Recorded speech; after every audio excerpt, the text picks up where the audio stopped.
Dear Diary, today is an exciting one. Last week, I shared 10 things that restoration has taught me. In today's video, I will be sharing about the threshing floor and what it is in our lives.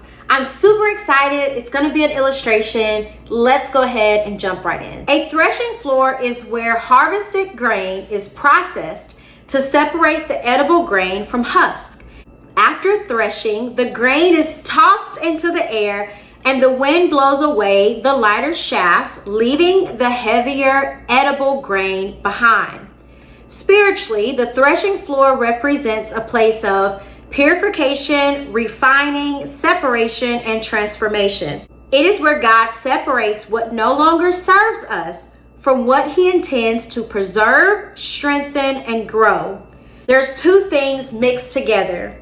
Flour represents the chaff, which is not good. It's not useful. It's not sustaining. And rice represents grain.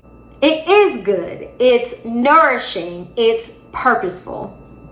The threshing floor is where God's presence is often felt and where people encounter Him deeply. It is the space where good is separated from not so good and where purpose is revealed through process. So for today, I want us to reflect on the scripture, Romans 8:28, which says, "And we know that all things work together for the good of those who love God and are called according to His purpose." This scripture reminds us that God uses all circumstances, even painful ones, to bring about redemptive outcomes. It offers hope and perspective in the midst of uncertainty. I actually read this recently. I went back and I reread the story of Ruth and Boaz. I didn't realize, because I haven't read it in so many years, I wanted to name the newsletter, which will also be a library blog on my website. I wanted to name that Threshing Floor. And I didn't really know why. And I didn't understand the purpose. I just knew I wanted something that started with a T, if I'm being completely transparent, because I'll be releasing that every Thursday. And I'll tell you when that's coming, so definitely be on the lookout for that. But when I went back and I read the story of Ruth and Boaz, I was pleasantly surprised that Naomi instructed Ruth to go to the threshing floor and to sit at Boaz's feet. And so then I started, of course, it's like the newsletter is going to be called Threshing Floor.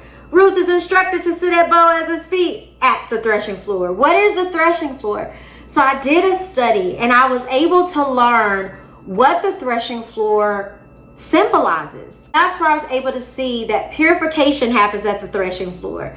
Refining happens at the threshing floor. Separation happens at the threshing floor. Restoration happens at the threshing floor. Transformation happens at the threshing floor. Because you'll see that I am taking the sifter and I'm sifting through all of the flour and I'm sifting all of the not good things and it's separating. It's literally being separated from the grain. And that is what they used to do at the threshing floor. They would throw the wheat into the air and the wind would blow away, for us it's flour, the wind would blow away the flour and the wind would separate the flour from the grain. And so when I think about the threshing floor and I think about restoration, it's a beautiful expression of the love of God. It's a beautiful expression of the redemptive power of God, of how He takes us through what at first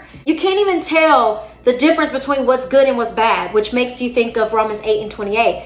That tells us that all things work together for the good, even if it's not good in of itself. And I'm going to share next week how this is applicable. I'm going to give a real life application to this illustration. But at first, when it all is happening, you can't separate the good from the bad.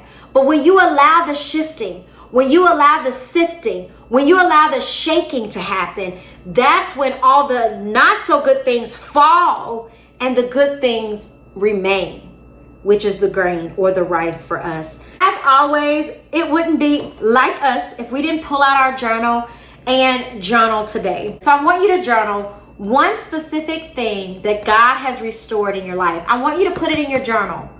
And if you have enough courage, I want you to drop something also in the comments below. So if you are a woman who enjoys encouraging, healing content, if you are on a self-reflective journey, if you like storytelling and faith-based motivation and conversations that's rooted in purpose and in restoration, this channel is for you. So go ahead and hit the subscribe button. When we reach 500 subscribers by December 31st of 2025, I will be gifting 5 complimentary coaching sessions completely free of cost for 5 subscribers here. But you gotta be a subscriber, and I'll give more information about that later. Don't forget that we also release videos here every Wednesday at 12 o'clock p.m. Meet us on your lunch break. Come here for something that's encouraging. Until the next one, remain patient, remain present, and trust the process. Restoration and beyond are possible. I'll see you next week.